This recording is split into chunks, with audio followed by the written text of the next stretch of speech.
What's up, guys? So today on the podcast, we have ADCC champion at the 88 kilogram division, Giancarlo Bodoni. And again, I was really impressed by his matches when he competed. So I wanted to have, as we talked about this before, when I was watching the trials matches in the West Coast trials, and then when I go to different tournaments, if I see someone that has like a style, then I'm like, ooh, I really like that style. And then also maybe a lot of people don't know who this person is. I want to like get them on. Like we had her name escapes me now, Amy. We had Amy on the podcast, and I watched her at the trials this past year. I was like, she looks really, really good. I think I was like, you saying this, I was like, I think she's got something that's a bit special, dude. And she showed it at winning the ADCC championships. And so when I watched Giancarlo compete, I was like, whoa, like, because I watched him at the East Coast trials, and he went through and beat guys like Elder and stuff like that and was very dominant. And then when I watched him at the ADCC championships, go through and submit almost his entire division with the exception of one round, and he was close on that one match. With the exception, he submitted everyone. That doesn't just happen. Like, guys don't typically just run through in their first ADCC championship, and maybe minus with the exception of people like Marcelo Garcia and things like that. They don't just run through and submit everyone. And so it was really impressive. And so I was like, man, we need to like have this guy on the podcast. And also, many of you maybe don't know him yet, because again, he's one of those people where he's kind of like a there's people that are far more into the sort of the limelight, the public eye all the time. Yeah. And then there's the guys that are like the JT Torres types, where they're just like, they're killers, and they're just doing their thing, and he seems to be one of those guys from talking with him. And so again, I wanted to have him on the podcast, and it was a great podcast. Lots of good ideas on training that you can take away from it, both from a standpoint of as a student, and also as a coach. And so again, if you are someone that, again, if you're a jiu-jitsu practitioner who wants to like learn how a guy was preparing for the ADCC championships and how he trains, then you'll get to learn that today on the podcast. So we'll jump into it. And again, thank you guys for being here. And as always, thanks to our sponsors for helping make the podcast happen. Charlotte's Web, if you guys want to check them out and get a premium CBD product that you can use, you can check them out at charlottesweb.com. The promo code is Jiu-Jitsu20, CHEWJITSU 20 for 20% off. And again, my encouragement with this kind of stuff is a supplement. Everybody's body responds different to different supplements. And so my encouragement to you, it's a little gentle nudge from me to you to try it out and see what you think. If you use a CBD product already, compare. Like, see what you think about this one. See if you notice the same effect or maybe a better effect. I know that for me, like years ago when I first started using CBD, I like CBD, but then I started using theirs because I noticed that from company to company, even from batch to batch of the CBD product that I was using, there seemed to be some variability there. With them, it's a very consistent product because they're very strict on their quality control. And again, so whatever's in that bottle is it's going to be in that bottle every single time, which I think is good. And again, they have different products that you can try as well, like balms and things like that. Like, I'm getting ready for a competition myself, and so I'm starting to train harder. And there's a couple times where, like, if my neck was getting wrenched on from guillotines, or whatever, or even like if I get like a bruise or something, like someone's knee just, hits into my leg. And when I'm getting ready to go to sleep, I'll rub that balm on. And I notice it has an effect on me. It helps kind of deal with the pain a little bit to allow me to sleep a little bit easier. And so whether it's the balms, the tinctures, the gummies, whatever you want to try, go to their website, check it out. Again, that's charlesweb.com. Promo code is Jiu-Jitsu20 for 20% off. Also, thanks to Matt at Epic Roll. If you guys want to check out some of Matt's stuff, he makes really cool designs and high quality products, everything from t-shirts and apparel to, gi, no-gi gear and training attire, stuff that you can use for your training. And again, everything that he makes, he has cool designs for, and he has good quality that comes along with it. And, he always includes little stickers and little extras and stuff in his packages. I don't want to say always, because I don't want to say that he does, but for the most part, every time I get something from him and every time someone else gets something, there's always like little stuff in there. But again, if you are in the market for some jiu-jitsu gear, check it out. It's a jiu-jitsu gear company made by a jiu-jitsu black belt who trains, who's on the mats doing the stuff that we do. He's a good dude. And again, for me, like, that's kind of important because, I like supporting small businesses. I also like supporting people that are in the space that I'm in that are actually training. It's kind of like as a certain point, maybe you get older and you can't train anymore. That's a legit thing. Or you can't really train hard. But we've all known or heard about coaches who like weren't on the mats. You know, they were around, but they were never training, and they didn't have a reason why they shouldn't. They just weren't doing it. And, you know, again, Matt is a jiu-jitsu guy that's in there in the trenches training just like the rest of us. And so I like supporting the guy, and he makes really good stuff. And so if you want to check out some of his stuff, just go to epicrollbjj.com, and the promo code is jiu-jitsu for 15% off. And also, if you guys are a man, or if you perhaps want to get your man to step up his grooming game, then you should check out Manscaped. They make premium grooming products for men. Most of it started off as kind of below the belt, but now they've got the whole darn thing covered with trimmers, razors, soaps, balms, you know, everything, the whole thing, just whatever it is that you would possibly need for your grooming needs for a man. You can check it out at Manscaped. And again, I've used all their stuff. So it's Chewy, tested, Chewy approved. I use it to trim my beard down to whatever else I trim. And you guys know what that means. And from time to time, like, you know, my wife will shave my back, because again, I just got like a haircut yesterday, and so I have this thing where like you know, I don't really have like full on like carpet back, you know what I'm talking about, but I've got like tufts of fur, and my like hair sort of starts at my shoulders and goes down the side. It almost makes like it's like at my shoulders. You know what I was thinking? I was like, she gives you a t-shirt line, like well, no, like that's the neckline. No, that's what the barber does. So you see like, you see down there? Hold on. There it is. Yeah. See, so like I get this ridiculous line where like I'll have this, you know, especially like if I haven't trimmed a little bit, I'll have this line where they'll give me that nice scoop around my my t-shirt. Yeah, my barber will. And then, but whenever I take it off, I look ridiculous because it's like there's this space that's just no hair. And so she trims me down. And again, to compare it, if you guys want to know, which you probably don't, but hey, here goes anyway. When she trims me with she's used like one of my old trimmers before, and that sucker would like sometimes nick me. Yeah. Like she'd cut me on accident.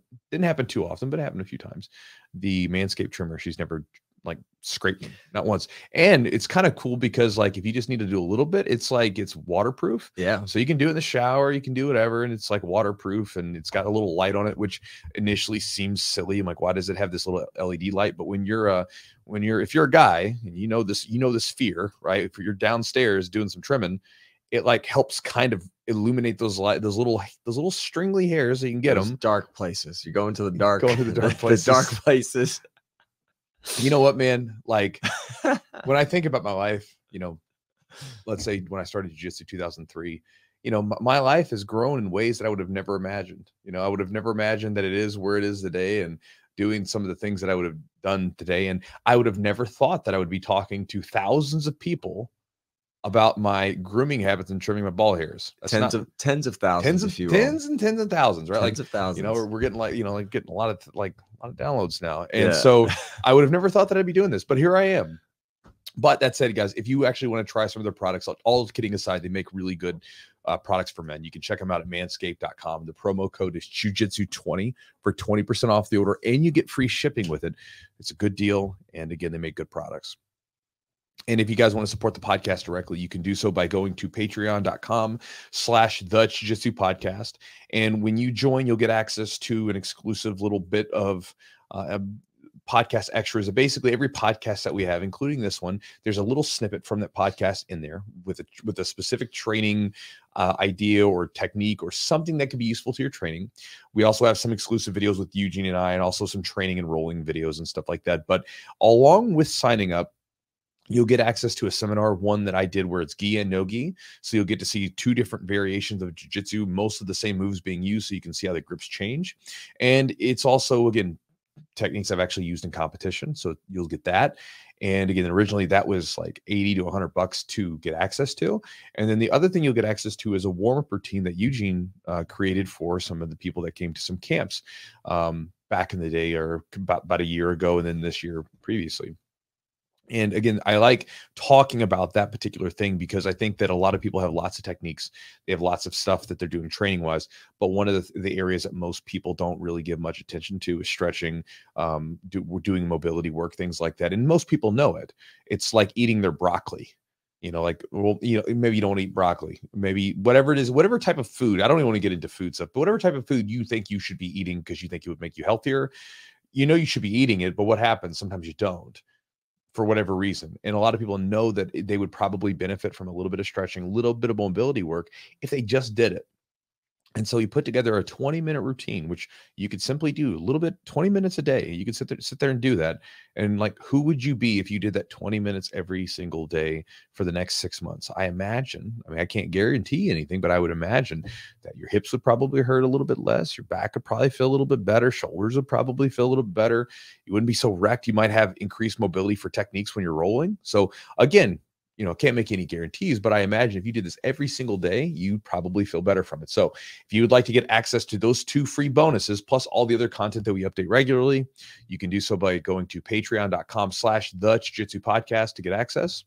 And guys, if you want to join my email newsletter and get my daily Chew Crew email, you can do so by going to jujitsu.net/join, JOIN. When you join, you get access to 3 free ebooks. A couple things that you might be interested in. One ebook goes into how to develop your own jiu-jitsu game plan, which is pretty good. It's important, as we talked about, like with Giancarlo on the podcast later. We're talking about identifying our game and like sort of systematizing it and all this stuff. And that's something that you want to do whether you're teaching people or if you're just trying to train, because if you have a better understanding of your game, when you roll against someone, when you are competing against someone, you will have a better understanding of, well, how does my game even work in the first place, right? If you're going to develop a tactical sort of strategy for how to use your game, you need to know what you're going into battle with. And a lot of people don't do that. They don't even know how their game works. They're just like, I just do this thing and see what happens, right? So sitting down and actually identifying your game, how that whole thing works is really important. And then also I have one on drilling strategies. So again, drilling strategies from the point of taking a technique from just learning it to using it against someone of similar skill level and everything in between. So if you want to get access to that, you can go to my website at jujitsu.net/join. And guys, with all that said, let's jump into this podcast with the 88 kilogram ADCC champion from 2022.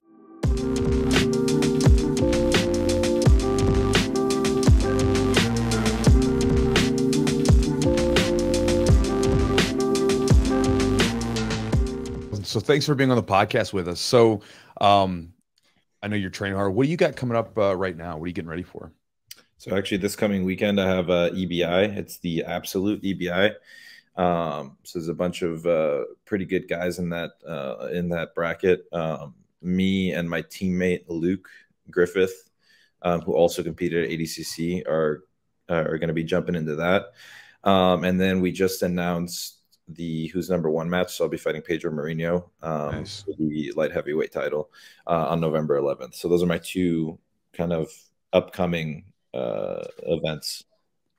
Cool. How do you like the EBI rule format opposed to like ADCC? Because I know you've also done like IBJJFs and stuff like that. You've competed in a lot of different rule sets. What's your take on, like, say, the EBI versus some of the other ones? Yeah, it's interesting. Every rule set has their kind of drawbacks, pros and cons. Sure. I think the cool thing about the EBI rules is the fact that you have that 10-minute submission only, where you can kind of be a little bit more free and not so much worry about the positional aspect of the game. Whereas in ADCC, like, you can't really, like, I mean, you could, I guess, in the first 5 minutes or so, but you got to be very careful with, strategically not ending up in a position where you could be scored on. Mm-hmm. So you like wanted to like fall back on a submission, like you wanted to fall back on a leg or roll for like a Kimura or something, and then maybe you ended up on bottom. And there's certain little things about the rules that make it so that you wouldn't want to take that risk, as opposed to EBI, where it doesn't really matter, because regardless of how the regulation time ends, as long as there's no submission, you could be getting, even if you're getting out positioned for most of the match, you're going to go to the overtime. And then the overtime, you really have to show that your submission game is strong, because it's based around basically 2 submissions, armbar and back. Mm-hmm. So it's interesting. It's a cool rule set, and we pretty much train. Most of our training is focused around ADCC and EBI rules. So when you first started, we can kind of get into that a little bit too. Were you say you're more like a gi practitioner when you first started training? Yeah, probably like 90% gi. I mean, we always did no gi, but like the school that I started training at only offered no gi classes once a week. And so we did like some MMA training on the side. That was, I guess, no gi, but it wasn't like no gi grappling, like submission grappling. So I was always familiar with no gi, but I wasn't like a specialist in no gi. I was like 90% of my training was gi throughout my whole life. When did you like make that transition? Like how far into jiu-jitsu or what belt rank were you? I was probably, so I started to get more trained more intensely no-gi as a purple belt. But it was just like whenever I had an upcoming no-gi competition, or like when I started training at Lucas's in 2017, whenever he was doing like a no-gi worlds or ADCC, like 2-3 months before, we would almost exclusively train no-gi.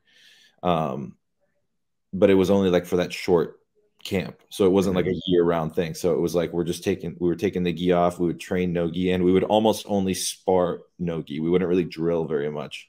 Because it was more like a training camp based around like his ADCC camp, or like the whole team, whoever was going to, like, let's say no gi worlds or no gi pans, we're getting ready to train to compete in a no gi tournament. So we'll take some time and just spar no-gi. And it's still jiu-jitsu. Like a lot of the positions are the same, but like the nuances of like just minor details, gripping, a lot of like guard passing is different. Then you have a whole leg lock thing, which throws a whole new it's a whole new part of the game that you don't see in the gi very much. So there are a lot of differences that if you make your training specifically no-gi, you'll notice a big difference. And kind of, I'm jumping all over the place. What got you into jiu-jitsu like in the first place, and how old were you around that time? I started training jiu-jitsu when I was about 12 years old. Wow. And I always did martial arts. So I started with karate when I was like 5. Then I eventually did taekwondo for a couple of years, and then we eventually found jiu-jitsu. It was just kind of like an activity that I did. And I played other sports, but I was never very interested in them. So like I tried playing a variety of different sports, but it never lasted very long. Like I just lost interest in them relatively quickly. And for whatever reason, jiu-jitsu, even more so than when I did karate or taekwondo. And maybe I was obviously younger then, so I didn't really know too much about it. But when I started doing jiu-jitsu, for whatever reason, I just immediately was like drawn to it from the very beginning. Yeah, I did the same thing. I started did taekwondo and stuff as a kid, and then I wrestled in high school, and then like wrestling sort of scratched that itch, and then I got into jiu-jitsu. It was the same way.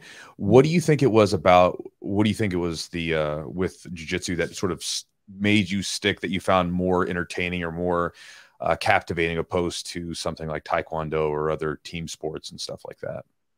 Well, definitely the fact that it's an individual sports. Obviously, you're training with the team, but the fact that it's like you're solely accountable, you're 100% yourself. I like that, as opposed to being on a team where, like, you know, it could be up to other people whether or not you succeed or not. But also just the fact that it was like, I thought it was cool. I thought it was like practical. Like you could like armbar people and like choke them. Like I just thought that was cool. Like especially at that age. I mean, I think it's cool now. Yeah, but yeah. Like, even back then, I was like, holy crap! Like you're like I can just like armbar somebody. Yeah. Yeah, I don't know. I thought that it was more like real and like practical. Whereas when I did taekwondo and karate, it was more like, I don't know. It just seemed like it just didn't seem like real, like as realistic. Like, and I know that karate and taekwondo are like, there's a lot of good stuff about them, but Sure, the place that I was training, or at the time that I was training, it was more. It just seemed like kind of like a kids program or something like that. It wasn't something that I don't know, seemed as real as jiu-jitsu. Like jiu-jitsu seemed like it was like just for real. Like you couldn't. It was like the truth, you know. Yeah. Well, and there was probably at some point where you were probably like a young teenager training, probably being able to like tie up grown men into pretzels. And, you know, it's like I know I had a guy, one of my students who started training us with us when he was 11. He got to the point where he was around 14 or 15, where you put him in adult divisions, and, you know, he would just go through and win the whole division, and like giving him that kind of, it's like a superpower as a kid. You're like, like you said, it's real. It's like, I can actually make grown men say, I don't want I'm going to tap out. I don't want any more of this. Like, that's a pretty cool superpower. Yeah. And it's funny too, because like none of my school friends actually trained with me. So like I would literally do jiu-jitsu on them and they like couldn't do anything.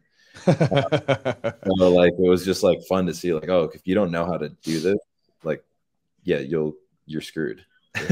Like jiu-jitsu's like, I think some of those other martial arts, it's more theory. Like, well, potentially I could kick you and this could happen, but in jiu-jitsu, I actually get to put my hands on you and take you down or submit you, right? Like I actually get to put it into practice and into form, and you can, and the unique thing also is we get to actually, you can train close to 100%, if not 100%. Right. As far as you can't spar at 100% if you're like kicking and striking, things like that. So I think you said there's something about the truth there, right? You actually get to learn a technique and then you can implement it in real time and see if it works or not. And then you can figure out, all right, now how do I adjust this, or how to make it work better, or how to become more effective. So I think like that's one of the things I did a little bit of Taekwondo, but it drew me into jiu-jitsu because I was like, shit, I learned this technique, the sweep, and then I was able to implement it in training. And just, it's like you figure out that it works. Yeah. And that's a huge selling point, I think.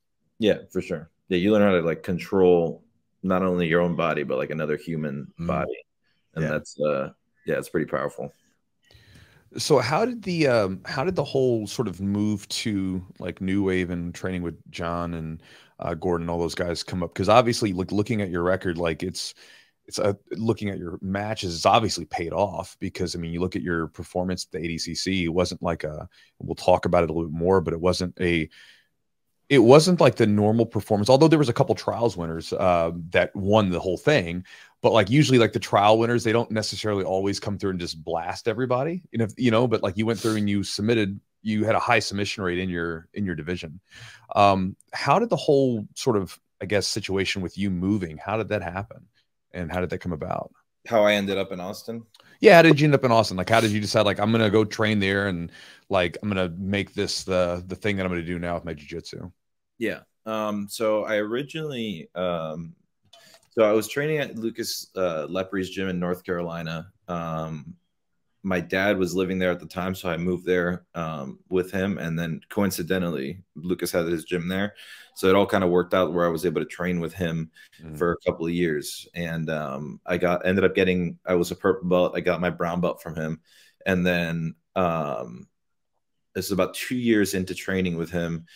He came up to me and he was like, hey, Bernardo Faria has a school in Boston and he's looking for a new instructor. Like, do you want to go up there? And I was immediately like, yeah, sure. Because it was an opportunity to be able to teach jiu-jitsu full time. And like now my jiu-jitsu would be like 100% my job, which was cool. Yeah. So I went up there, and originally it was going to be just a short period, but it ended up kept getting extended until I ultimately just stayed there indefinitely. And then, so that's how I, got connected with Bernardo, and then ultimately BJ Fanatics. And then ultimately I met Gordon first.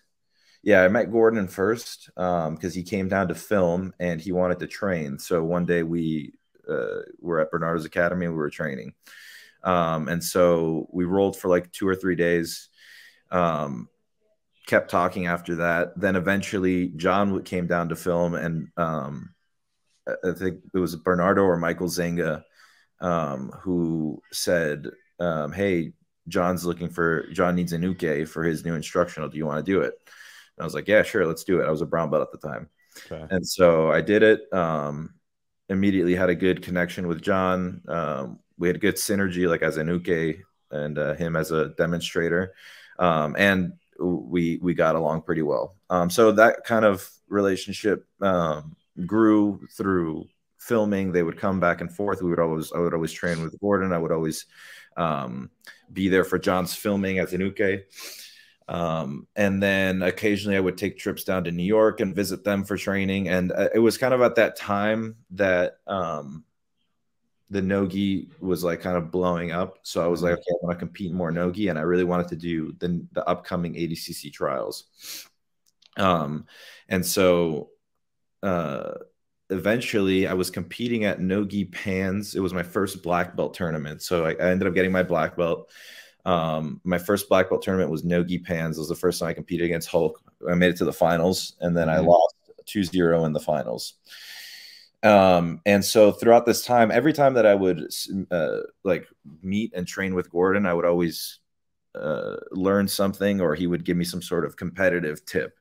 So I remember we were talking after that match, and he was giving me some competitive tips, like this is how you should compete against these guys at black belt level, and we were just talking about the tournament. And then he ultimately was like, hey, if you ever wanted to come and train with us, you know, like full time, like you'd be more than welcome. So he kind of gave me that door. That door was kind of open, and I was like, if I wanted to compete full time no-gi, like that would be the place where I would want to train. So I knew that, but I wasn't set in stone. Like, okay, I'm just gonna go. And about a year later is when I moved. So it took a while for the move to actually happen. But just kind of it took me a while for me to get like my priorities in line. And also I was teaching full time. Yeah. At Bernardo, so I couldn't just like up and leave the gym because I was the only instructor there.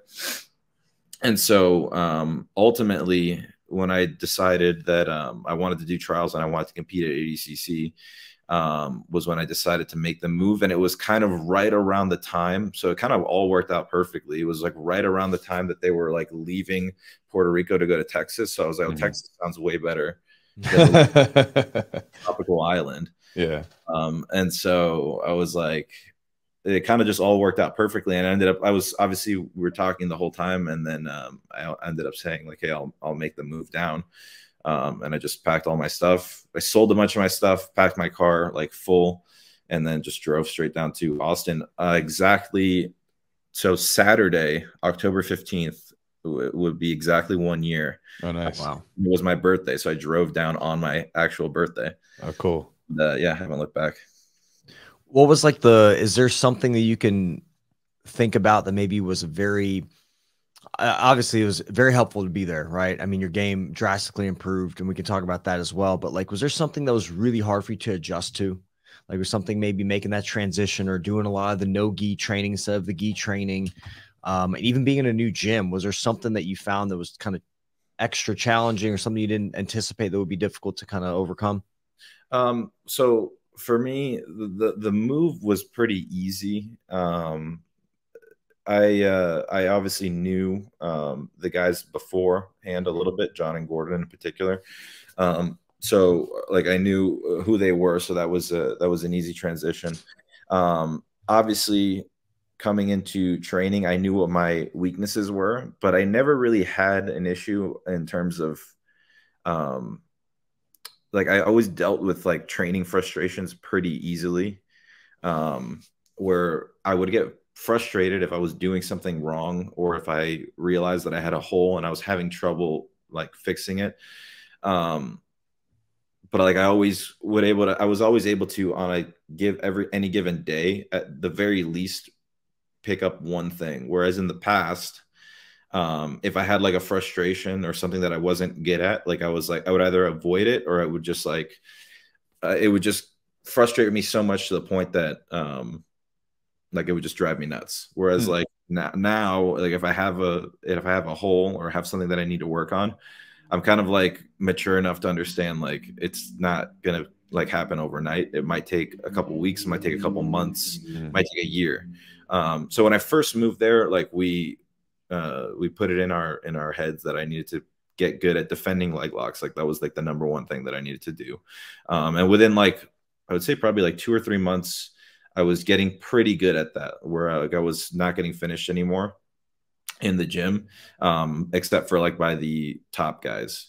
And then I just built off of that. So every single day or week, I would just like pick up a new tip or like a new thing that I would focus on, and then just kind of like add that to my game defensively. And I would consciously and like intentionally put myself in like worse and worse situations, to the point that like even now on any given day, like I'm just like trying to put myself in like a fully locked heel hook and like escape it. If I tap, like who cares?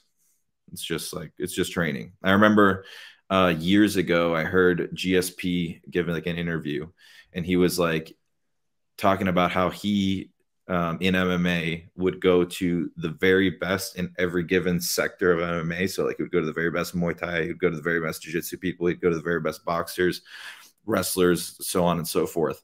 And he was like, yeah, I'm going to literally get destroyed by all these people. Like there's just no chance because they're the very best.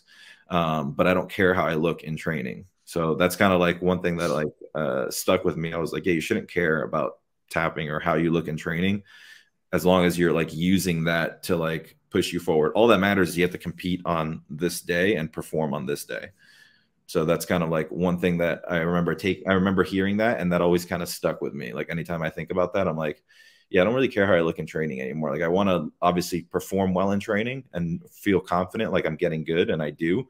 But I don't care about failing in the training room, because ultimately you're going to turn that into something else. Mm-hmm. Sure, especially with the as tough as a room as you're in, you're going to fail a good amount, right? So you don't really have a choice. Yeah. So yeah. with the training, because obviously you've trained with some really good people. I mean, like Lepre. I mean, he's no slouch. You've trained with Bernardo, obviously. Now you're with Gordon and John and stuff like that. Is there any specific like difference as far as the way that maybe John runs the practice that seems to make a big difference for you personally in comparison to the other coaches? Or is it just sort of a combination of that with like different training partners? But is there any specific like coaching thing that he does as far as the way that he runs a practice that makes a big difference for you? The way that he teaches, like every single thing has a purpose. So every single thing he teaches, or even the reason why he's teaching it, is with a specific intention. Mm-hmm. And he'll also give us goals like, hey, within the next 6 months, I really want you guys to be getting better at this specific sector. So we're going to be putting a lot of emphasis on this specific part of the game. And so he'll do that he'll come up to me individually and say like, hey, you should start working on this. And then he'll also do it as a collective, like as a group.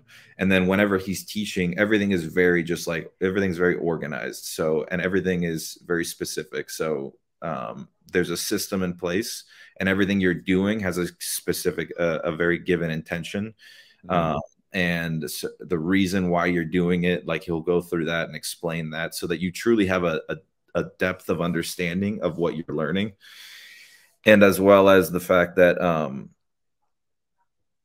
it's the details are like so important. Like he will never miss a single detail. Like if he's coaching you through a move, he wants to make sure that you're doing it perfectly. And so there's nothing is overlooked. Are you drilling like with that intention of having like really slow, getting every single detail on point, and then kind of speeding up? Is that kind of the way, or is there a specific way that you like to go about learning a technique or solidifying a technique and then implementing into your game? When I'm learning something new, definitely starting off slow, just to make sure that you're understanding every little aspect of the move and mechanically getting it right. And then obviously as you get better at it, you're going to increase the speed. And then it gets to the point where, like, once you feel like you get it to the point that you know it, like inside out, then you're not going to really get better from drilling it. You're going to have to start sparring with it. Mm-hmm. So it's starting off slow, really getting the move mechanically down to the point that it's just, you know, every little detail of the move. And then as you start increasing the speed and you start increasing the resistance, and you can only rep it out to a certain point, but just repping it out, that's not going to translate to you hitting it live. So then you're going to have to start doing you're going to have to start using it in sparring. So that's kind of the progression. So kind of flipping a little bit and talking more about like the sort of the mindset or mental side of it, stepping up to like a tournament like ADCC, right? Like it's a big deal. You're going up against some guys that, you know, may have had wins on you, or just guys that were, you know, like previous champions in that division, everything else. Was there anything, or is there anything that you do to mentally prepare for big matches, big events, anything like that? It's pretty much all come down to me at this point to training. And when well prepared, and when I've trained and when I can see my results in the gym, that's going to add to my confidence in the competition. So for me, it's I train year round, and if I can see, and I mean I do see increases in skill on a weekly or monthly basis, like that's just going to further add to my confidence. And if I can look at an opponent that I'm going to compete against and just analyze like what their weapons are as a and what my weapons are, like that's going to give me the confidence to go into the match and realize that I have the tools to win. So for me, it all boils down to training time and just like my success in the training room, the knowledge that I'm acquiring, the skill that I'm acquiring, is really what I put my primary focus on. I don't try to, like in the past, I really thought it was about other things, but the reality is when it all comes down to it, it's all the same that you're doing on a daily basis. So I try to take out all the other intangible things that you can't really control, and the only thing that I can focus on is my actual skills. So when it comes down to the tournament itself, the way that I mentally prepare myself is to put the focus to be fully on jiu-jitsu, because that's what I'm going to be doing right on the competition day. What about like I think you've met Hulk before, right? You know, is there something that if there's an opponent that you've competed against, maybe you've lost against, going into, you know, competing against them again, is there something you do mentally to prepare? Is there something, I mean, obviously the training, you may specifically train for their style or their technique or what they're good at, but is there something mentally you do to kind of prepare yourself, you know, to just kind of give yourself like a clean slate to compete and do the best you can? I don't focus so much on what the opponent's going to do. I try to be aware and conscious of what they're good at, enough to where, okay, if this guy has a good weapon that maybe he finishes a lot of people with, I have to be aware of it, but I can't be afraid of it. So for example, Pedro Mourinho has a very good guillotine, and I'll be competing against him next month. But if I just go in there thinking about his guillotine, I'm gonna hold back on my. Probably gonna get guillotined, right? It's like because it's there in your mind, right? Yeah. So you're gonna hold back on your own techniques, and you might even end up falling into that trap. So for me, it's about, okay, being aware of it. We do a lot of defensive work, so I'll definitely be training that so that I'm prepared for it. So it's be aware of it, prepare for it, but the focus should be on where am I strong? And I know I'm strong in these areas, so I know that I can exploit his game in those areas. So for me, comes down more to the actual science of it, as opposed to preparing for like a specific opponent or worrying about a specific opponent. So you mentioned Hulk. So I think we're 4-2 now. So he's beaten me 4 times. I've beaten him twice. And so anytime that I've competed against him, I've always had narrow losses to him, where it was like an advantage or 2 points, like a very, very tight match where not very much happened. And he couldn't really outposition me, but he got, you know, close to passing me once, or he got a takedown on me, a double leg. So that was kind of like how our matches always went. They were very tight. So when I would go back and like analyze the matches, I was like, okay, why am I losing to this guy? Because I feel like he didn't really do very much to me. Like, okay, maybe he got a takedown on me. I could have tried to defend the takedown more instead of like go for a guillotine or whatever it was. So I was like, okay, I'm not losing to him because I'm worse than him at jiu-jitsu. I'm not losing to him because he's physically stronger than me, because I didn't feel that. So like, why am I losing to him? I was like, okay, I'm more concerned about his skill and accolades than I am about me going out there and performing the way that I know that I can perform. So I was less concerned about my own performance, and I was more concerned about the result and just like ending the match. Like, okay, how's this match going to end? I want to win, but you know, so I completely made that. I completely took a shift in focus where I was like, okay, I know that I'm better at jiu-jitsu. I believe that I'm better than him, and I can see it just in our matches. So I should beat this guy. Obviously, I needed to. He was one area that he did that he was better than me at was tactics, competition tactics. So I knew that the whole ADCC camp, when that wasn't specifically for Hulk, but it was just in general, because I knew that a lot of people were better at tactics than me at the time. I put a big focus on studying tactics and trying to apply them when I was sparring in the gym. So I would like try to be tactical in my gym matches, to where I was concerned about the time, concerned about, okay, are points on, are points not on? Like I was trying to get that ingrained in my head. So that was the only thing, was like I was able to actually like learn something from those losses. Okay, I need to be better tactically, and I need to focus more on what I'm good at, and just not hold back, and just realize that, hey, I'm actually good at this. I can actually do these moves on this person, and that's what happened. It's intelligent. I think a lot of competitors that maybe hopefully come to that same thing. I know even me, like I'm not at your level, but like even competing at different things like nogi pans and stuff like that. Like I remember when I was a younger competitor, it was the same thing. I was worried about like the end result, or worried about what the other person's doing. And if I worried too much about what the other person was doing, like I always seemed to like fall into what their trap was. Yeah. And then the minute was like, well, like win or lose, like I'm doing fine against these people. No one's just crushing me. So I might as well just go out there and go after them. And then once you make that focus on yourself, it's like it almost opens up a new level to your game that was there. And the only thing that was holding you back was yourself. Talking about tactics in ADCC, is there any, because it's really interesting to watch like an ADCC match versus EBI versus who's number one, all these different, formats, they have different tactics that are associated with them, was there any particular tactic that you found useful, or maybe is there any underused tactic in the ADCC? Because obviously people are using the turtle as a tactic to negate the points, things like that. But was there any particular tactic that you saw just used in the ADCC, or that stands out in your mind? There's a couple of them. One that I think is really useful is there's a few different areas that you can like rack up a lot of points, for example, primarily from the back, but from other positions too. So you saw it a lot with Galval when he fought, I think it was Calazans. Yeah.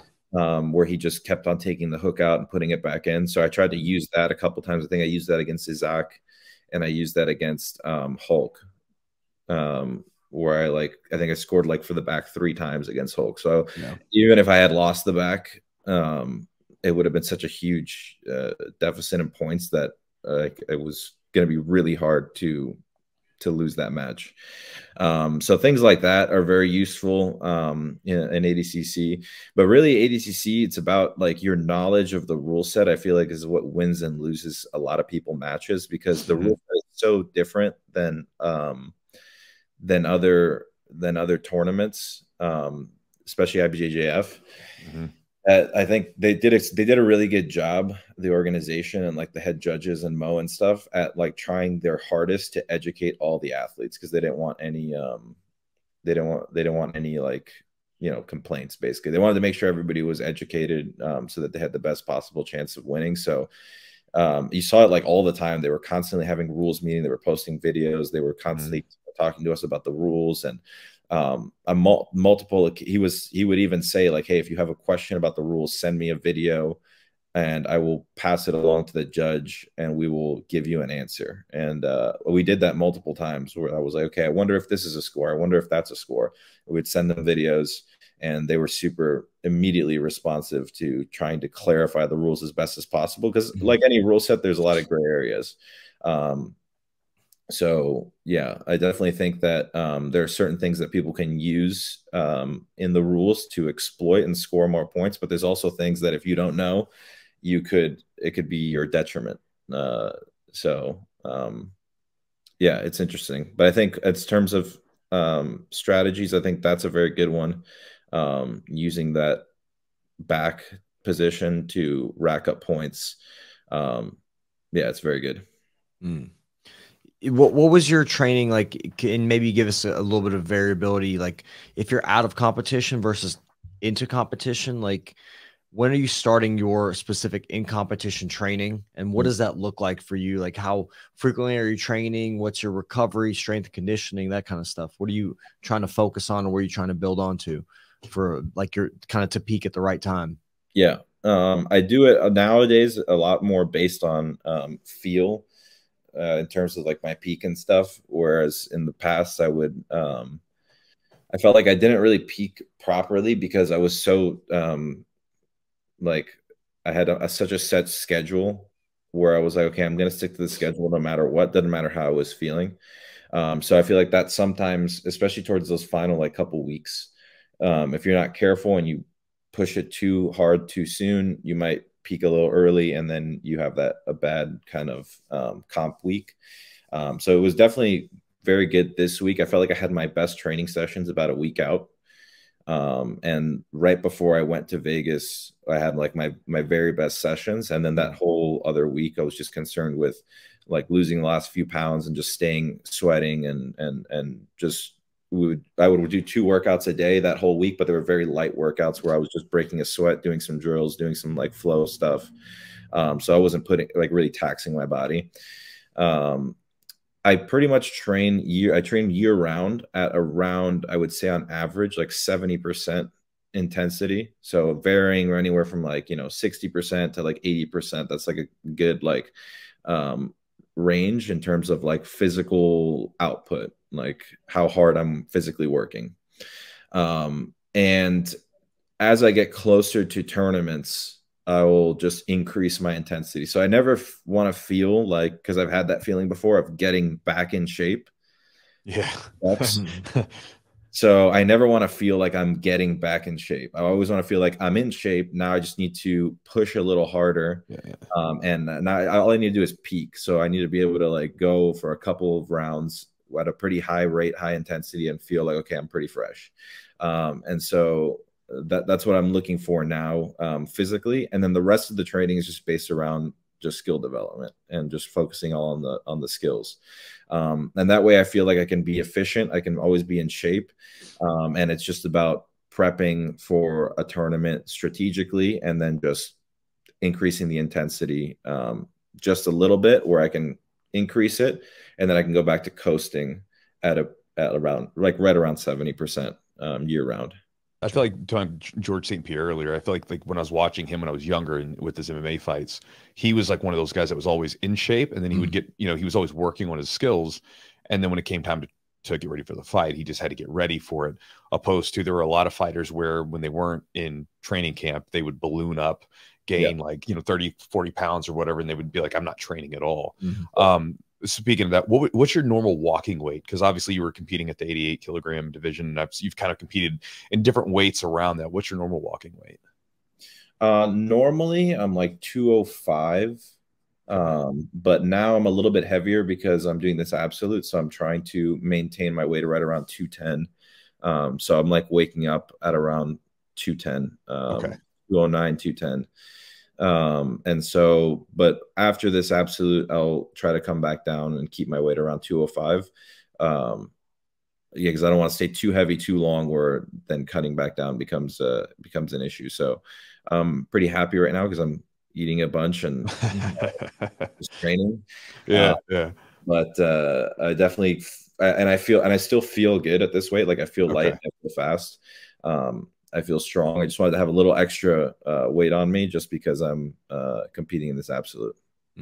How do you monitor your intensity? Is it simply like, are you just seeing how many hard rounds you're sparring, or is it like, are you using any kind of tools like a heart rate monitor? What are you doing, or is it just based on feel? Like, what are you doing to monitor, like when you're at 70%, maybe when you're starting to go a little harder or take it down a notch? Like, what are you doing? I do it mainly just nowadays based on kind of how my body feels. But I'm training every single day, regardless. When I'm tired, I'll train lighter. I'll do lighter rounds. And it also depends on what I'm working on and how close I am to a competition. So if I'm far away from a competition and I'm trying to learn something new, like I'm trying to work on a new aspect of my game, my training will actually be a lot less intense because I really need to harness this new skill. Like if I just try to go hard with the best guys, I'm not going to be able to learn these new techniques. So like I said, I'll drill it slow. I'll work up that drilling intensity. And then ultimately when I'm going into my positional sparring, I'm usually doing it when I'm working on new skills, starting off with people that are maybe a little smaller than me or maybe lower level than me. And just making sure that I can feel the position live with somebody who's giving me some resistance, but not so much resistance that they know how to get out of it immediately or how to avoid it completely. And then I'll incrementally build my way up to where I'm starting off at a lower intensity. And then throughout, as the weeks go by, I'm increasing my intensity because I'm improving on that skill so I can do it on higher level opponents. So as I'm doing harder rounds, I'll be able to, if all goes well, obviously, I'll be able to hit the move or the moves that I'm working on. So it depends a little bit on, am I working on something new? If I'm working on something new, then my training intensity in terms of like my physical, like how hard I'm physically working, it's actually surprisingly high, even though you're working on something, even though you're technically trying to train lighter because you're trying to develop a new skill, but you're so inefficient at the move that you feel like, oh, this is like exhausting. Like I'm trying to work on this Kimura on somebody who's like 140 pounds and like, why am I struggling so hard? But you're just not efficient at it yet. So like you're late to react to things. You feel like you have to like kind of, you know, but you might have to like muscle something and then he slips out of it and then you just get frustrated and it's like a whole thing.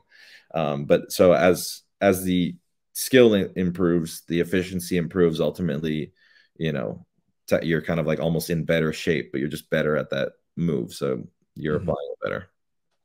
Yeah. Have you had any changes since being like the new ADCC champion at the 88 kilogram division? Day-to-day life is the same. So I still just wake up, I go train, I have lunch, I teach classes, and I do my workouts. I do everything the same. I have had more, definitely more exposure, more messages on social media, more people asking me to teach them, whether it's privates or seminars, or people asking me to do instructionals, like when are you going to do instructionals? Or I used to have some old instructionals that I took down because they were old instructionals from years ago. So people like all these people asking me like, where are your instructionals? Where can I get them? Like, so things like that. But besides the kind of like professional opportunity, my life is pretty much the same, which is good. I liked how my life was, so I don't want it to change too much. Yeah. I like my routine, so I like going to the gym. I like having that routine every day. Do you have a particular, saying like your routine? Do you have a particular time that you like to train, like that you feel like you get the best results from? Like I've talked to people that they like prefer training in the evening. Some people like training in the morning. Some people are like kind of early afternoon. Is there a particular time where you feel like you get the most bang for your buck with training? Yeah. For me, I do 2 training sessions a day. And the training session that I don't like, the time that I least like to train is the time that I definitely get the most benefit, which is the morning session. So like I'll usually get up every single day around 7, and I'm training at 8.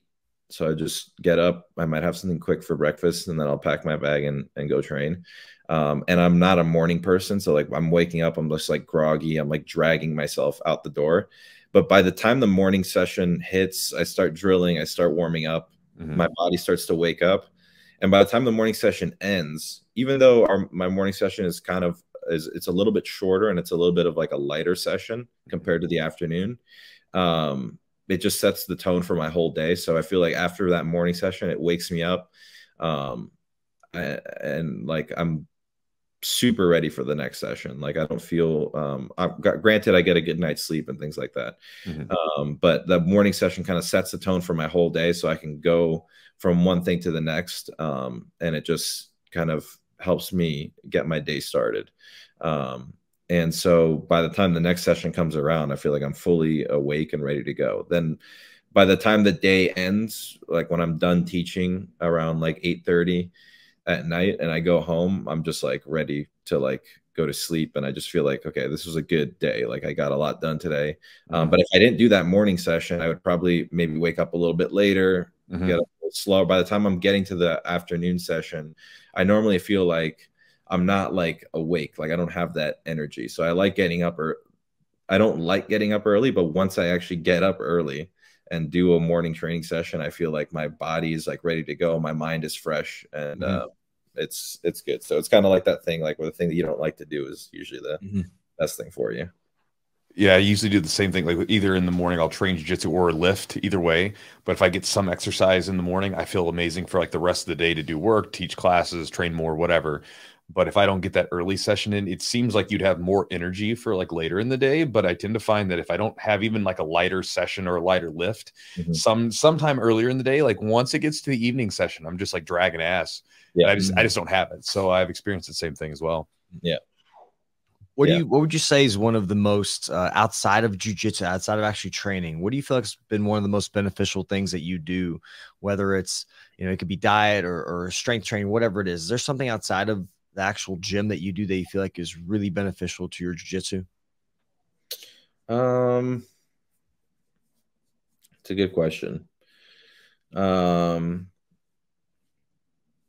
In terms of like, just, I don't know if it's necessarily good for my jiu-jitsu, but just good for like mental clarity, and like getting like my mind off of things, or just kind of like a recovery. I like things like, I like anything that's like outside. So I like going outside to the woods or like whatever, go for a hike, go to a lake, get into like a body of water, like anything that's kind of connects me with like nature. I feel like is good, and it's like refreshing. And I also like doing like saunas and ice baths whenever I can. Not so much for, I don't think about it in terms of like jujitsu. Like I used to do things like that, like try to do things outside of jiu-jitsu to like help my jiu-jitsu. But the way that I think about it now is more like, okay, it's helping my body recover, which is kind of like a trickle down effect. Like eventually, yes, I think it'll ultimately help me train better the next day or sleep better that night. And to some degree, it does help my jiu-jitsu. But I just think about it more as like an extra activity to do to like help me recover, or just to help me get my mind off of something or help me feel better. Like, for example, like doing like an ice bath gives me like a lot of like kind of like mental clarity whenever I get out of the ice, or when I'm in the sauna. I just feel like it helps me.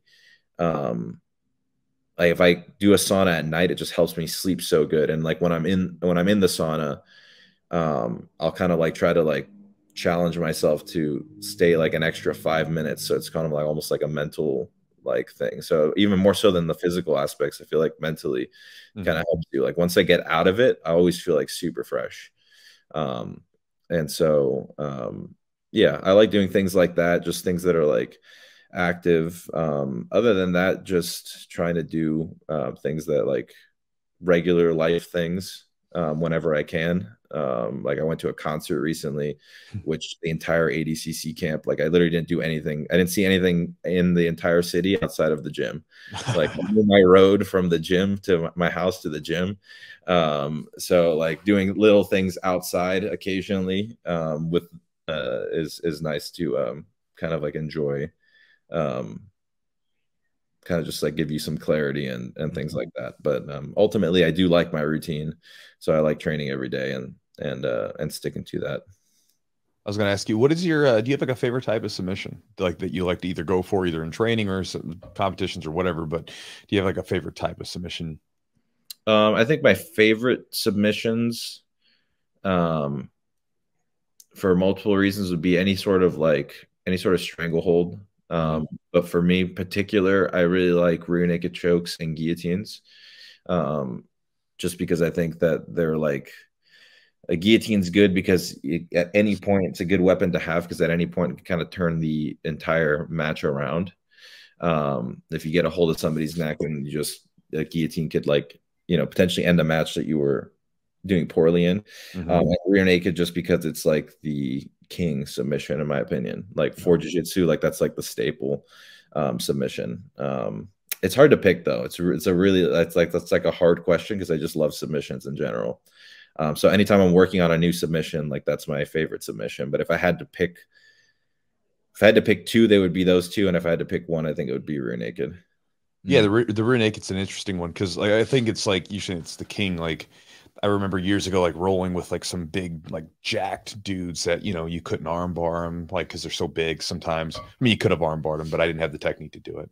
I could get around to their back and I could choke them over and over again. You know what I mean? You had control of that person. You couldn't fight out of it. You get your neck get bigger, but at the same time, if I wrap my arms around it, there's nothing you can do to flex out it or whatever. Yeah. And you have that feeling. You have complete control of their body, and that's it. Done. Yeah, 100%. Yeah, I think that's why it's like the staple, like jiu-jitsu move. Like that's the one. That's why the Brazilians call it like Mata Leão, the lion killer. Right. So like that's like, you could think about it like even like a lion, like you wrap your hand. I'm not saying like go out there, you're gonna strangle a lion. I understand the metaphor behind that. It's a good one. I think there was like a kid who like did it, like he put like a rear naked choke to save his like sister or something, like on a dog. I don't know what he did. The young kid. Well, it wasn't the one where the kid's face was messed up. This was a couple years ago. He just like locked onto the dog, and he did jiu-jitsu, put him in a rear naked choke, and the dog just couldn't get him off. I mean, it works on pretty much any human. Like, I mean, if you get the submission locked in, it'll pretty much work on anybody. Yeah. There's no way to fight it. I mean, because it's just it's physics. I mean, it's like how your body works. You're not getting blood flow and circulation to your brain. You're going to sleep. Yeah. Are there any tricks that you've like figured out with the rear naked choke to like make it work? Like, are there any things that like you've sort of figured out that maybe either weren't shown to you specifically that you've kind of sort of went down the rabbit hole with that particular choke, or the guillotine choke for that matter? Over the years, you kind of like pick up things here and there that like you're able to adjust it as you go along. So I don't think I had one mind-blowing thing with it, but it was like over the years, like I would learn something, or I would either just by doing it on my own, like maybe I accidentally did it one way and I was like, that worked, or somebody taught me something where I was like, okay, this is definitely making my rear naked choke better, or if they give that for any submission, honestly. So for rear nakeds, one that I learned years ago was like we always used to grab our bicep and the head. So that's how I learned it initially. And then just hiding the hand behind. So that's like one thing that made a big difference. Also, the fact that you don't need to get underneath the neck every time. Like you can do a mandible choke where you're over the jaw, but it's still blood was good. And one that John, that I learned from John that is one of the best is the rotational finish, where you're turning, rotating with the finish. And had I done that against Isaac, I didn't feel like I had the angle for it, but I was squeezing and I wasn't rotating. And I remember after the match, he was calling for a rotational finish, and the match ended. And had I started doing that maybe like 5 seconds before, I probably would have finished that match, and then I would have had a full 100% submission rate. But that rotational finish is very good for rear nakeds. And I know we kind of talked a little bit about it before the show. If you do end up filming like a instructional on strangles, it'll probably be on like BJJ Fanatics, I imagine. Yes. I'm going to be filming after EBI. I'm flying straight from EBI to Boston for a week, and my plan is to film 2 instructionals this run around. And then I would like to do more, but I have to come back to get ready for the Who's Number One match in November. So I'll probably do 2 this time around, and I want to do a strangle series just because I have a lot of content on that, and I feel like a lot of people know me for things like guillotines and taking the back, finishing from the back. So I get a lot of people asking me about that. So I'll probably release a multi-part series on strangles. I'm kind of debating on how I'm going to structure it, but basic idea would be that the primary positions that you need to be good at strangling people from would be chest to back positions when you're in front of the elbows. So when you're in front of somebody, so they're like things like guillotines are going to be the primary weapons, darces, anacondas, things like that. Behind the elbows, so taking the back rear naked choke is king. And then also from chest to chest positions when you're like on top of somebody, pinning them chest to chest. Okay. And so my way that I'm planning on structuring it is to breaking it down into these 3 sectors, and then showing how you can finish using strangleholds from those positions. And then I have had a lot of people ask me about leg lock defense, because they know me as being somebody who struggled with leg locks, you know, a couple years ago. And then as I, in the last year, have progressed, I got to have it be one of my strengths, to where, you know, everybody asked me about the toe hold against Ian Flanagan. So I will film an instructional about that as well. Yeah, that's an interesting part when you get into instructionals. It's like, this is just like teaching, I think, like where you like, okay, how do you take this stuff that you figured out and like break it down one so that a person can actually digest it, and then like put it together so that it's coherent, and then give it to someone. Like I think that's a challenge, both from a teaching standpoint, at times. I mean, not a bad challenge, just like you want to be helpful to the other person, but also with instructionals. And it's like, you're not even in class there to make the adjustments. So everything, all the details have to be baked into it.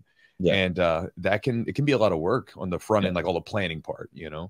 Yeah. The planning. And then you're always adjusting it as you go, because you'll sometimes even during filming, you'll have this whole like notebook laid out where like, I'm gonna this and this and this. And then all of a sudden you'll either remember something, or you'll just feel like, oh, maybe I should structure it differently. So you got to kind of like change it and go around. And there's no perfect formula. I think teaching as a skill, similar to jiu-jitsu teaching, it's kind of like going to be kind of a reflection on you, and like you have your knowledge, and then like the way you teach it, that's how you express what it is that you know. Similar to jiu-jitsu, like you kind of like, everybody knows the moves, but everybody expresses them differently. Everybody performs them a little bit differently. So I definitely wanted to film something that I knew I had a lot of content on, so that I could, you know, show myself doing those moves. But also wanted to film something that was useful to people. And so I think that those will be good topics, at least for the beginning. Now, this might be a little bit of a difficult question, but you've had some really great instructors, you know, or coaches.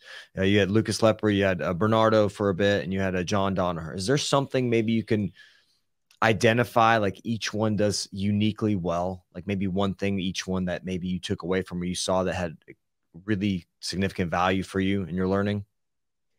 I think for the time that I was training with them, Lucas really taught me. I learned a lot of technique from him. I learned a lot of things, like, for example, I got really good at taking the back from Lucas. I got much better at passing, where I was primarily mostly a guard player beforehand. My passing got a lot better because Lucas was known for that. So those aspects of the game. But for what I learned most from Lucas was like his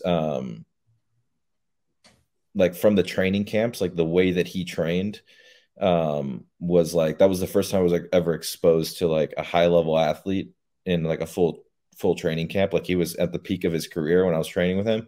So obviously his teaching was good. I learned a lot of technique from him, but what I learned most, I'd say, would like be like how to, like the consistency and like the discipline. And like I always liked to train hard, and I always trained a lot, but just the way that he trained and the way that he was like structured and dedicated, and you know, he was doing like 2 and 3 and 4 workouts a day. And so like from the professional aspect of like how to train like a pro athlete, I definitely learned a lot from him. And I spent a lot of time with him. So he was always giving me like tips about competing and tips about training and stuff. So in that aspect, I was learning from a guy who was a full-time competitor who was already successful in his field. So the benefit that I got from him is different than the benefit that I would get from training under John. who is not a full-time athlete, and he was never a full-time competitor. He actually never competed. And so the benefits that I get from John, and his whole focus is just on teaching the actual sport of jiu-jitsu, and on just putting knowledge to us. So from him, it's all about acquiring knowledge. And so while I learned a lot of technique from Lucas, I also benefited, I would say, more so from those other aspects. His training regimen, the way that he trained, and I picked up a lot about his game just training with him, like actually in sparring with him, like the stuff that he would do to like nullify or like beat me in sparring. Like I picked up a lot on that. His body positioning, his gripping, like all those things. So conceptually, learning a lot of stuff from Lucas, learning a lot of stuff from him in terms of like training regimen and structure and things like that. And John, it's like 100% focus on like knowledge and tactics. And so it's interesting to see that. And then when I was training at Bernardo's, even though he wasn't my coach, I was still under Lucas at the time. I was learning from Bernardo, who he was like a full-time athlete, but he had already retired. So he had his career behind him. So it was interesting to learn from him. And he would give me more like career tips, sure, stuff like that. And so it was cool to see like him like reflect on his own career. And then like he would tell me you should do this, you should train like that. And so it was kind of like three different people that influenced me, but in three different ways and in three different parts of my life that are like totally different. Like if I would have maybe been training there now, I wouldn't have gotten that same benefit that I did back then, and vice versa. Yeah, very cool. Yeah. Sort of talking about your career, sort of to kind of start wrapping things up. You're talking about like reflecting on his career and everything else. Is there any sort of like I mean, obviously sometimes we're just kind of going about things day to day and we're just like seeing what happens and that kind of thing. But is there any particular like long-term goal that you have, or anything that you would like to achieve in jiu-jitsu or build in jiu-jitsu before you're done with it? Yeah. For me, what's most important is that I don't want to look too far ahead to where I know, or I don't know where I'll be at that point in my life. But I'm definitely looking at the next 2 years and I would say I'd probably be looking at the next 5 years and planning out the next 5 years. The primary focus will be ADCC. Sure.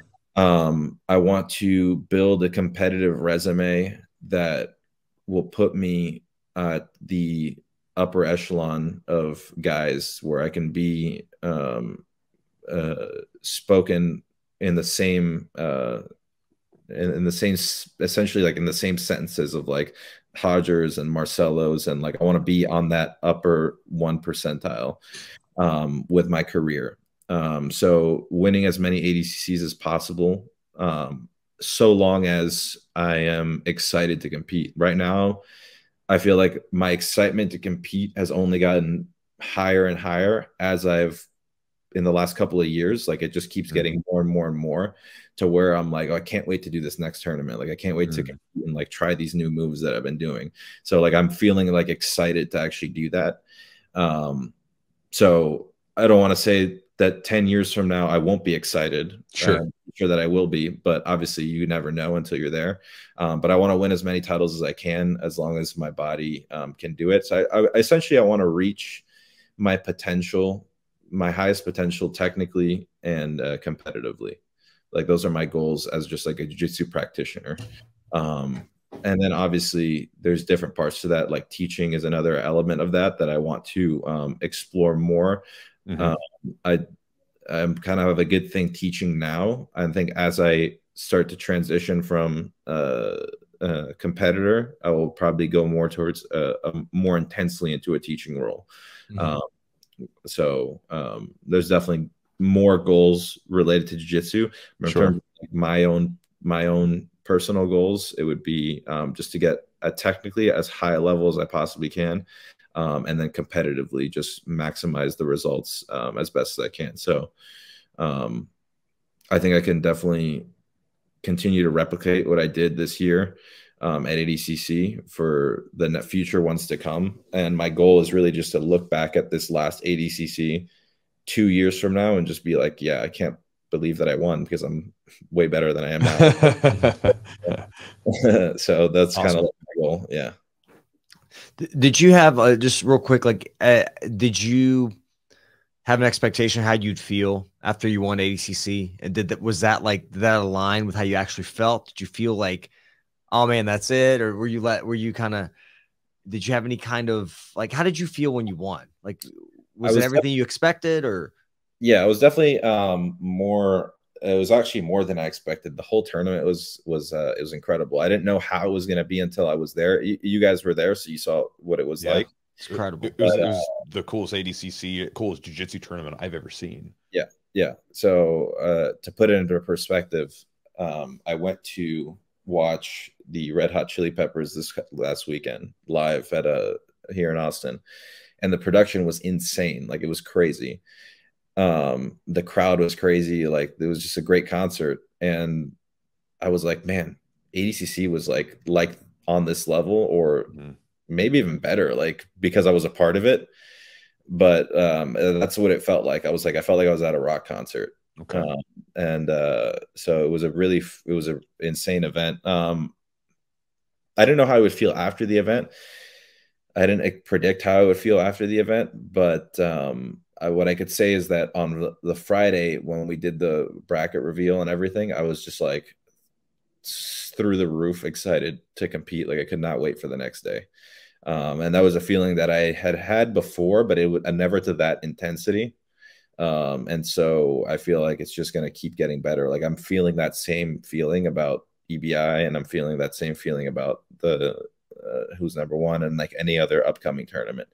Just because I feel like the stakes, like when the stakes are higher, it just makes it more fun.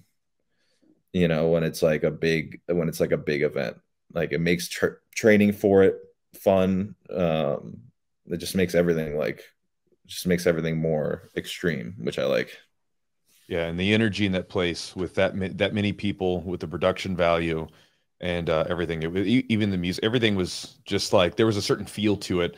Yeah. That I feel like was very different. And I don't know if this is because like it was mainly like there was more spectators, because like, you know, you go to a tournament sometimes, and if you go to a regular tournament, everybody's competing for the most part. And so you go in there and you're just around everybody who's like kind of, they're tense, they're getting ready for battle, everything else.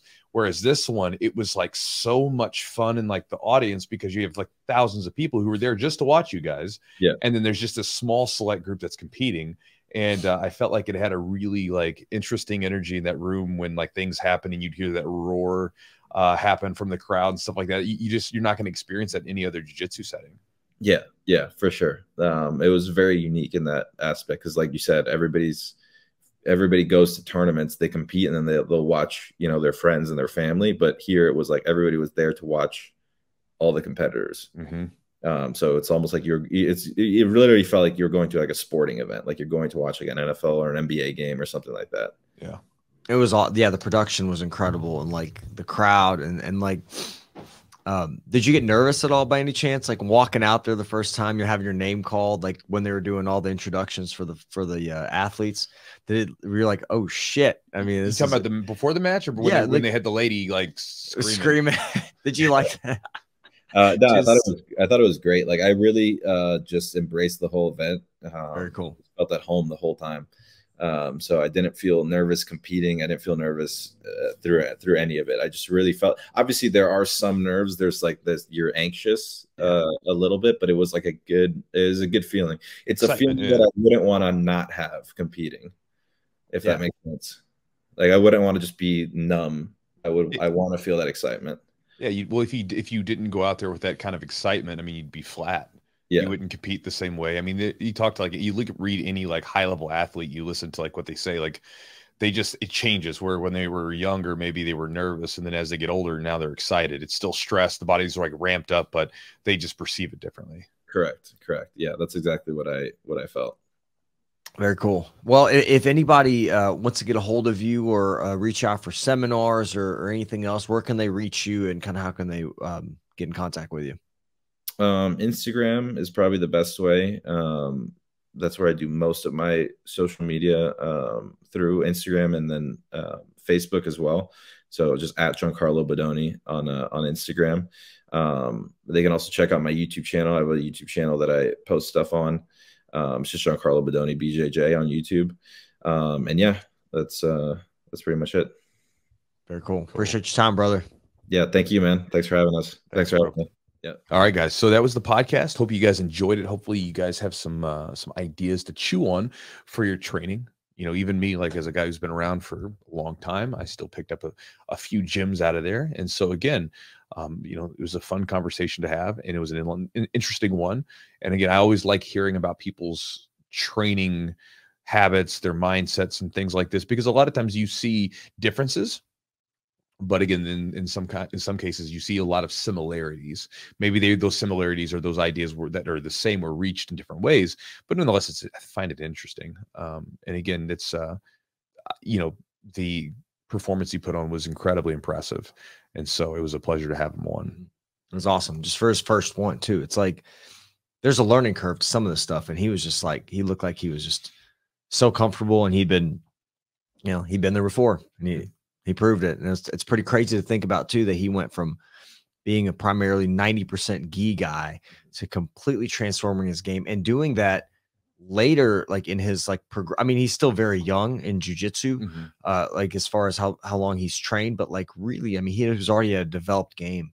His jiu-jitsu was already well developed for the gi. But you saw that, you know, with Nicholas Marigale as well, right? A gi guy primarily. So that's something, you know, when they go to train with John and some of these guys like Gordon, I think it's something that they got dialed in. So it was very cool. Yeah. And I think, you know, this is something to be thought about. You know, like a lot of times people make such a big difference between the gi and the no gi. They're different, but they're not so different. Sure. There's a paradox to it, because like a lot of times there aren't big differences between the two. Like a lot of the difference they get down to the little small details, right? Like, you know, for instance, most of the stuff is about the same. You know, you're basically doing the same stuff for the most part, right? You're passing guard, you're doing this stuff, whatever. But a lot of times the grips change. Obviously the grips change. The way that you use your body weight has to be used sometimes a little differently, Sure. or you have to be much more conscious of it. Sometimes certain positions tactically aren't as useful in gi or no gi, depending on which one. And so again, you know, because you lose grips or you gain grips depending on what's going on. And so again, I think that the thing though is that if you go all in, like 100%, not like kind of half in, half like I'm going to do this 100%, then it's fine. You know, it's if you decide that like you're going from gi and you're going to do no gi, or you're going to go from no gi to gi, if you go in 100%, you know, with like your entire, like both conscious, subconscious, like I'm going to do this. You know, again, I think your body, you'll figure it out. Yeah. Like I had to, you know, I was primarily trained gi, and then now I'm getting quite a bit more no gi. And I think like the first thing I had to develop, and Giancarlo talked about it, was defense, right? So in no-gi, I'm experiencing a lot more attacks on the legs, so I have to learn how to defend first. And that was just it sucks to do that, because you start losing a little bit, or quote unquote losing, you get caught and stuff, and you get submitted more often. But you have to be willing to put yourself there. And I think like he had explained, you know, I put myself in those deep submission holds, and I'm trying to get out. I'm getting the worst situation. You do that progressively, you get better at it. And I think your game just grows from there. Yep. And again, lots of little lessons there. So hopefully you guys enjoyed the podcast. Guys, as always, thanks to our sponsors for helping bring this podcast to you. Charlotte's Web, if you guys are interested in trying a CBD product, again, I'm a big fan of their products. They make terrific products. And again, whether you use it for recovery and sleep, or whether it's just to sort of chill out and deal with, sort of get a general sense of well-being from it, you know, whatever it might be that you want to experience from CBD products, try it out and see what you get from it. Again, you can go to their website at charlottesweb.com. Promo code is Jiu-Jitsu20 for 20% off. If you decide to do it, try it for a month, see what you think. Check out Epic Roll, epicrollbjj.com. Matt makes terrific products that are high quality and got great designs. So if you're wanting some t-shirts or no-gi shorts or rash guards or gis or whatever it is that you want, check out his website. epicrollbjj.com is the website. Promo code is Jiu-Jitsu for 15% off the order. And if you're looking for anything to step up your grooming game as a man, or for a man in your life, you can check out Manscaped. They make everything from products to take care of you from beard to balls. B2B. Even the balls of your feet. The balls of your feet. Yeah. I hope you don't have hair on the balls of your feet. You got to clean them. They got soaps. I thought I was just like, what, you got hair on the bottom? What are you, like a hobbit? They have on the top. They have hair on the bottom? Probably not. Probably. Well, probably not, because it would get rubbed off anyway.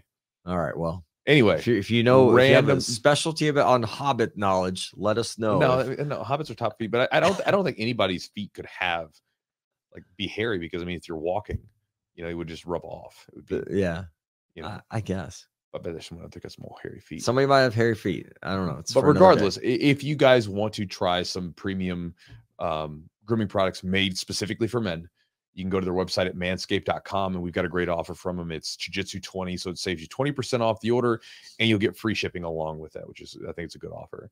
And patreon.com/the Jiu-Jitsu podcast, if you want to support the podcast directly, along with getting all the content that we've been collecting for several years. You'll get access to two free bonuses. One is a seminar that I did showing both gi and no gi techniques that I like in competition, and then the other free bonus that you get is a seminar.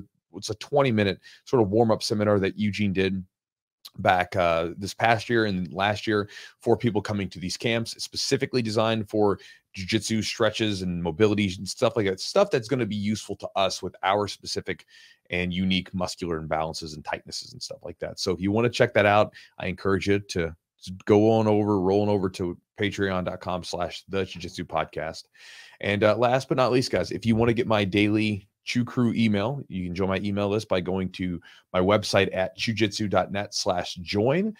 By joining, you'll get access to 3 free ebooks, one of which is a game plan guide that'll help you go through and set up your own game plan, like we were talking about on the podcast with Giancarlo. You kind of you want to know your game so you can know how it works. Again, there's no way for you to possibly be able to be strategic with your game if you don't know what your game is. And a lot of people in jiu-jitsu, it happens for a long time. They can just go about jiu-jitsu just I just do this thing because it works. Right now, again, even if you're not teaching, it's still a worthwhile exercise to go through and identify, well, how does my game work?